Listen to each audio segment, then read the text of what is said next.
Se inscreva neste canal, ative o sininho, deixe o seu gostei, e compartilhe este vídeo. O cristão pode tudo, entre quatro paredes. O sexo entre o casal cristão, segundo a Bíblia Sagrada, deve ser puro e preservado. O casamento não deve ser um meio para legalizar o pecado. Muitos casam com esse objetivo, usando o casamento como desculpa para praticar o que não convém ao cristão. Muitos casais cristãos têm praticado sodomia, achando que por estar casados podem tudo, e que Deus é indiferente a isso. Ou até mesmo, alguns têm praticado porque algum pastor disse que apenas sexo oral pode, ou que o pastor não pode se meter na intimidade sexual do casal. O sexo em si não é pecado, mas a depravação sexual, sim. O homem deve viver de maneira santa, dentro da união conjugal. Veja o que o escritor disse aos Hebreus. Venerado seja entre todos o matrimônio e o leito sem mácula, porém aos que se dão à prostituição e aos adúlteros Deus os julgará. Hebreus capítulo 13, versículo 4. Nosso corpo é templo do Espírito Santo. Veja o que Paulo disse aos Coríntios. Não sabeis vós que sois o templo de Deus e que o Espírito de Deus habita em vós. 1 aos Coríntios capítulo 3 versículo 16. Veja também o que Paulo disse aos Coríntios. Não erreis, nem os devassos, nem os idólatras, nem os adúlteros, nem os efeminados, nem os sodomitas, nem os ladrões, nem os avarentos, nem os bêbados, nem os maldizentes, nem os roubadores herdarão o reino de Deus. Não sabeis vós que os vossos corpos são membros de Cristo? Tomarei, pois, os membros de Cristo e fá-los-ei membros de uma meretriz? Não, por certo. Fugi da prostituição. Todo pecado que o homem comete é fora do corpo, mas o que se prostitui peca contra o seu próprio corpo. Ou não sabeis que o nosso corpo é o templo do Espírito Santo, que habita em vós, proveniente de Deus, e que não sois de vós mesmos? Porque fostes comprados por bom preço, glorificai, pois, a Deus no vosso corpo e no vosso espírito, os quais pertencem a Deus. 1 aos Coríntios capítulo 6 versículo 10 versículo 15, e do 18 ao 20. No versículo 10, o apóstolo descreve tipos de pessoas que pecam contra o corpo. Portanto, imorais e sodomitas são dois tipos de pessoas que não herdarão o reino de Deus.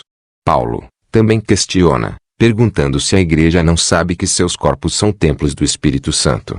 Ele ensina que o nosso corpo não é nosso, mas é de Deus, porque ele nos comprou. Por causa disso devemos glorificar a Deus através do nosso corpo.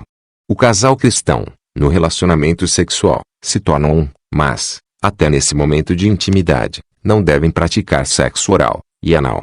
Porque seu corpo é templo e morada do Espírito Santo, além de ambos individualmente ser membros de Cristo, embora que um tenha direito sobre o corpo do outro, o casal não tem direito de fazer o que bem entender. O corpo tanto da esposa, quanto do marido, não pertence a eles, mas são de Deus, que os comprou, e assim eles devem glorificar a Deus no corpo, através da pureza sexual, e não para afrontar a Deus. E mais, também, o corpo é instrumento. Veja o que Paulo disse. Não reine, portanto, o pecado em vosso corpo mortal, para lhe obedecerdes em suas concupiscências, nem tampouco apresenteis os vossos membros ao pecado por instrumentos de iniquidade, mas apresentai-vos a Deus, como vivos dentre mortos, e os vossos membros a Deus, como instrumentos de justiça. Romanos capítulo 6, versículos 12 e 13. Nosso corpo, como instrumento, pode ser usado em santificação a Deus, mas também pode ser usado para pecar contra Deus.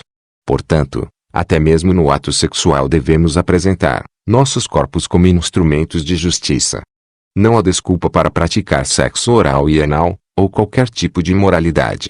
Paulo disse aos Coríntios: a mulher não tem poder sobre o seu próprio corpo, mas tem no marido, e também, da mesma maneira, o marido não tem poder sobre o seu próprio corpo, mas tem no a mulher. 1 aos Coríntios capítulo 7, versículo 4. Muitos usam esse versículo como desculpa para praticar sexo anal e oral. Mas Paulo não está querendo dizer que os cônjuges podem fazer o que quiser um com o outro. Ele está dizendo que os cônjuges não podem ficar sem ter relação sexual por muito tempo, para que Satanás não os tente. E que deve haver um acordo entre o casal, tendo como motivação a busca pelo fortalecimento espiritual do casal. O acordo que deve ser feito entre os cônjuges é a busca da presença de Deus, e não para se prostituir. Infelizmente, muitos casais que se dizem cristãos, estão fazendo acordo, para praticar a sodomia em seu leito. Na grande maioria das vezes, o marido diz que o corpo da esposa pertence a ele, e o mesmo pode fazer o que quiser com seu cônjuge. Mas Paulo não afirma que o casal pode fazer isso ou aquilo. O objetivo do apóstolo era aconselhar as esposas que estavam apenas focando na vida espiritual, e negando ao marido a relação sexual, por achar que eram muito espirituais e o sexo poderia atrapalhar a vida espiritual que viviam. A Bíblia Sagrada proíbe a sodomia. Portanto, o mesmo se aplica ao casal cristão.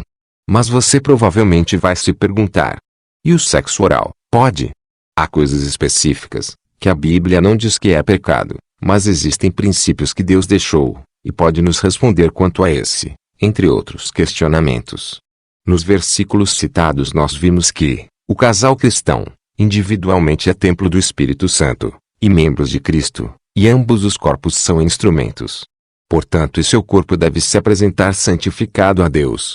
Veja o que Paulo disse aos Tessalonicenses: e o mesmo Deus de paz vos santifique em tudo, e todo o vosso espírito, e alma, e corpo sejam plenamente conservados irrepreensíveis para a vinda de nosso Senhor Jesus Cristo. 1 aos Tessalonicenses capítulo 5, versículo 23.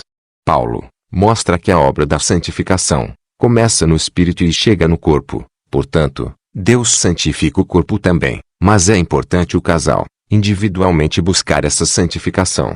A boca, entre outros membros, devem ser santificados. Não dê ouvidos ao que os falsos profetas ensinam, porque eles vivem tais práticas, e por isso, não têm forças para combater os pecados sexuais. O sexo anal e oral, entre outros, são pecados graves diante de Deus. Mas para vencermos esses desejos impuros, o apóstolo Paulo disse: digo, porém, andai em espírito e não cumprireis a concupiscência da carne.